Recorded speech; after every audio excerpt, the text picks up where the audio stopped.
The Conjuring is a 2013 American supernatural horror film directed by James Wan.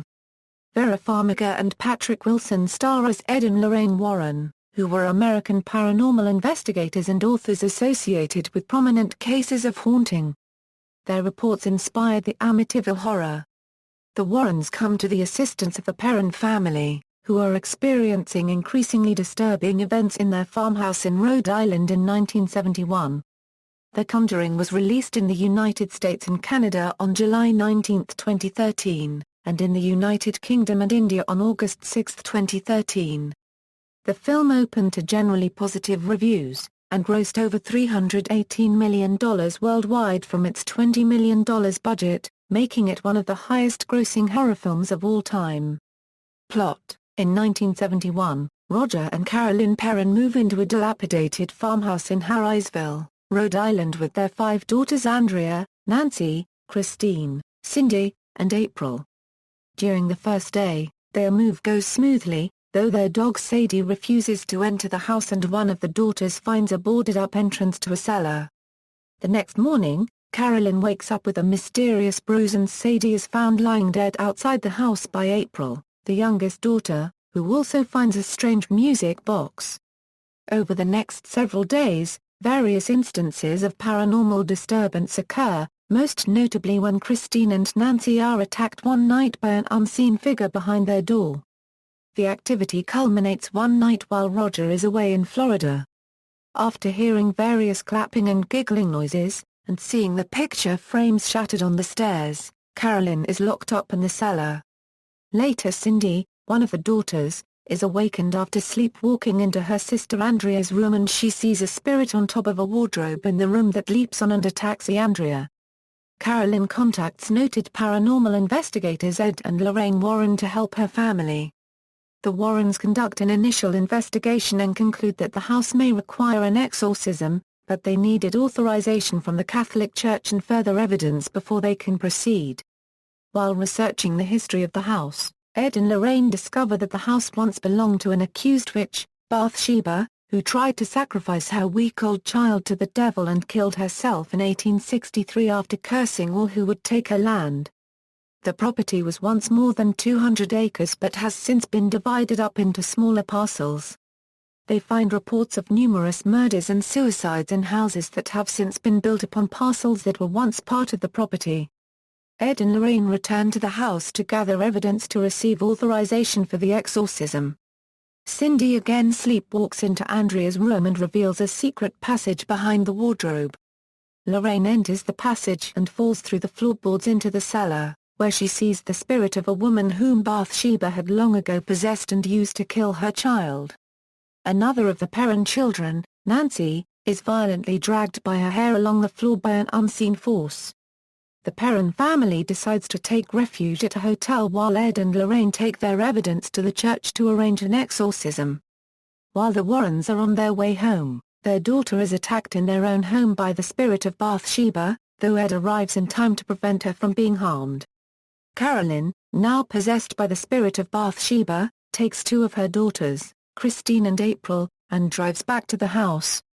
Ed, Lorraine, Roger, and 2 assistants rush to the house where they find Carolyn trying to stab Christine with scissors. After subduing Carolyn and tying her to a chair, Ed decides to perform the exorcism himself. Though Carolyn escapes and attempts to kill April, who is hiding under the floorboards, Lorraine is able to temporarily distract the possessed Carolyn from killing her daughter by reminding her of a special memory she shared with her family, allowing Ed to complete the exorcism, saving Carolyn and her daughter. Returning home, Lorraine tells Ed that the priest who they sought for the exorcism had called back and left a message, saying that he had gained approval from the Catholic Church to perform it. In addition to this, he also has another case for them to investigate on Long Island. When they leave, the music box that April had found opens and plays music, but nothing appears through the mirror. Cast. Production, development. Development began over 20 years ago when Ed Warren played a tape of Lorraine's original interview with Carolyn Perron for producer Tony DeRosagrande. DeRosagrande made a recording of Warren playing back the tape and of their subsequent discussion. At the end of the tape, Warren said to de Rosegrande, "If we can't make this into a film, I don't know what we can." De Rosegrande then described his vision of the film for Ed. De Rosegrande wrote the original treatment and titled the project The Conjuring. For nearly 14 years, he tried to get the movie made without any success. He landed a deal to make the movie at Gold Circle Films, the production company behind The Haunting in Connecticut, but a contract could not be finalized and the deal was dropped. De Rosegrande allied with producer Peter Safran, and sibling writers Chad and Carey Hayes were brought on board to refine the script. Using de Rosegrande's treatment and the Ed Warren tape, the Hayes brothers changed the story's point of view from the Perron family to the Warrens. The brothers interviewed Lorraine Warren many times over the phone to clarify details. By mid-2009, the property became the subject of a sixth studio bidding war that landed the film at Summit Entertainment. However, de Rosegrande and Summit could not conclude the transaction and the film went into turnaround. De Rosegrande reconnected with New Line Cinema, who had lost in the original bidding war but who ultimately picked up the film. On November 11, 2009, a deal was made between New Line and de Rosegrande's Evergreen Media Group. Pre-production began in early 2011, with reports surfacing in early June that James Wan was in talks to direct the film. This was later confirmed by Warner Brothers, which also stated that the film would be loosely based on real-life events surrounding Ed and Lorraine Warren. In January 2012, Vera Farmiga and Patrick Wilson were cast to star in the film. That month, Livingston and Lili Taylor were also confirmed for roles in the film, which at the time was developing under the working title of the untitled Warren Files project. The film's title was temporarily changed to The Warren Files based on a suggestion by Wan, but was later reverted to The Conjuring prior to the commencement of the film's marketing campaign. In preparation for their roles, Farmiga and Wilson traveled to Connecticut to spend time with Lorraine Warren, who also visited the set during production. Over the course of spending 3 days at the Warren home, both actors took in information that could not otherwise be achieved from secondary research. "I just wanted to absorb her essence. I wanted to see the details, she has such mad style. I just wanted to see the way she communicates with her hands, these gestures, her smile, how she moves through space," said Farmiga on her observations of Warren. Principal photography began in late February 2012. Lasting for 38 days, shooting took place primarily at EUE Screen Gems Studios as well as other locations in and around Wilmington, North Carolina. Filming also took place at the University of North Carolina Wilmington in March 2012 while the campus was on its spring break. Diana Pasulka, professor of religious studies at UNC Wilmington, was the chief religious consultant for the project. After wrapping up in Wilmington on April 20, the film concluded its principal photography on April 26, 2012. All scenes were shot in chronological order. The film was in post-production in August of the same year. Around 20 to 30 minutes of footage was removed from the first cut of the film, which initially ran at about 2 hours in duration. After positive test screenings, the final edit of the film was locked in December 2012 and awaited its summer release. Music. The musical's score for The Conjuring was composed by Joseph Bishara, who previously collaborated with director Wan on Insidious. "James asked me early on about The Conjuring while the film was still coming together," explained Bishara on his involvement. The studio and producers were very supportive in allowing him to bring along who he wanted, with many of his longtime crew from Insidious and even earlier returning. Further into the development process, Wan offered Bishara the chance to act in the film, which he had previously done in Insidious. "We talked about music first and then James had mentioned that he might want me to play one of the entities in this. After reading the script it turned out it was Bathsheba," said Bishara. Because of his early involvement, Bishara was given more time to work out the musical palette of the film. "For whatever reason I was hearing brass clustering as an early response to the material, a quiet shimmering flutter tongue effect, and it grew from there," said Bishara on his creative process. A soundtrack album was released by La La Land Records and Water Tower Music on July 16, 2013. In addition to Bishara's themes, the soundtrack also includes a track entitled Family Theme by composer Mark Isham. Avant-garde musician Dimanda Gala S. also contributed to Bishara's score, performing raw vocal improvisation on top of the previously recorded brass instrumentation. Other songs featured in the film include, In the Room Where You Sleep by Dead Man's Bones, Sleepwalk by Betsy Bryce, Time of the Season by the Zombies. Distribution, marketing. The first promotional images were released in November 2012, introducing Farmiga and Wilson as Ed and Lorraine Warren.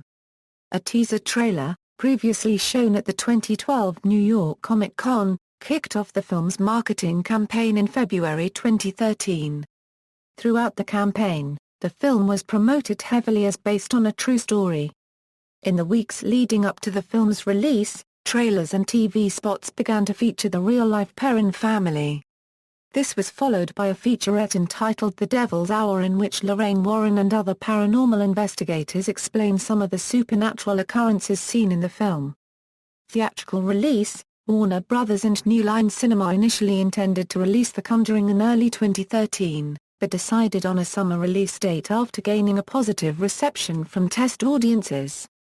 The film was ultimately released on July 19 in North America, and in the United Kingdom and in India on August 2. Because of this, it is one of the first horror films to receive a wide release in the United States during the months of June or July since 2006's The Omen. A trailer and a clip from the film were shown at the 2012 New York Comic Con. In March 2013, a film was given an R rating by the MPAA for being what one described as too adult. When we sent it to the MPAA, they gave us the A rating, said executive producer Walter Hamada. When we asked them why, they basically said, "It's just so scary. There are no specific scenes or tone you could take out to get it PG-13. The world premiere took place June 6, 2013, at the closing night of the first edition of Nocturna, Madrid International Fantastic Film Festival. This was followed by 2 screenings of the film at the Los Angeles Film Festival on June 21 that also featured a Q&A segment with director James Wan. A red carpet premiere was then held for the film on July 15, 2013 at Cinerama Dome in Los Angeles. Home media. The Conjuring was released in DVD and Blu-ray formats by Warner Bros. Home entertainment on October 22, 2013. Reception. Box office. Preliminary reports had the film tracking for a $30 a euro $35 million debut in North America. The film earned $3.3 million from its Thursday night showings, and reached a $17 million 1.25-day total, doing slightly better than The Purge a month earlier. The film went on to take $41.5 million during its opening weekend, breaking The Purge's previous record as the biggest opening for an original R-rated horror film. While horror films usually drop at least 50% over their second weekend, The Conjuring only dropped 47% to $22.2 million. After its initial run in theaters, the film turned out to be a box office hit by grossing over 15 times its production budget with a worldwide total of $318,141. Critical reception. The film has earned generally positive reviews from both critics and audiences. Rotten Tomatoes sampled 182 reviewers and judged 86% of the reviews to be positive with an average score of 7.2 out of 10. Its consensus reads, "Extremely well-crafted and gleefully creepy, The Conjuring ratchets up the dread with a series of smartly delivered, terribly effective old-school scares." Metacritic, another review aggregator, assigned the film a weighted average score of 68 out of 100. Based on 35 reviews from mainstream critics, indicating generally favorable reviews. Cinema Score reported that audiences gave the film an A grade. In her review following the Los Angeles Film Festival, Sherry Linden of The Hollywood Reporter said, "With its minimal use of digital effects, its strong, sympathetic performances and ace design work, the pick harks back in themes and methods to The Exorcist and the Amityville Horror, not quite attaining the poignancy and depth of the former but far exceeding the latter in sheer cinematic beauty." Justin Chang of Variety gave the film a positive review, calling the film a sensationally entertaining old-school freakout and one of the smartest, most viscerally effective thrillers in recent memory. Additionally, Alonso Duralde of The Wrap also praised the effectiveness of the film, explaining that it doesn't try to reinvent the tropes of horror movies, whether it's ghosts or demons or exorcisms, but Fred Astaire didn't invent tap dancing either. Chris Nashawati of Entertainment Weekly gave the film an A, citing the effectiveness of mood and sound effects for shocks that never feel cheap. However, some critics reacted negatively to the film's similarities with films such as The Exorcist and Poltergeist. IndieWire's Eric Cohn explained that the Warrens may know how to handle demonic possessions, but The Conjuring suffers from a different invading force, the ghosts of familiarity. Andrew O'Hare of Salon said the film provided all the scream-inducing shocks you could want, right on schedule, but thought the central concept that the innocent women accused and executed in the Salem witch trials actually were witches, who slaughtered children and pledged their love to Satan and everything. Was reprehensible and inexcusable bullshit. Accolades, Future, Sequel. In June 2013, it was reported that New Line Cinema was already developing a sequel. Both Farmiga and Wilson are signed on to reprise their roles for an additional film. The sequel is scheduled to be released on October 23, 2015. Spin-off film. A spin-off film entitled Annabelle began filming in early 2014, and is set for a worldwide release on October 3, 2014. See also: Conjurer, list of ghost films, references. External links, official website, The Conjuring at the Internet Movie Database, The Conjuring at Box Office Mojo, The Conjuring at Metacritic, The Conjuring at Rotten Tomatoes, The Conjuring at History vs. Hollywood.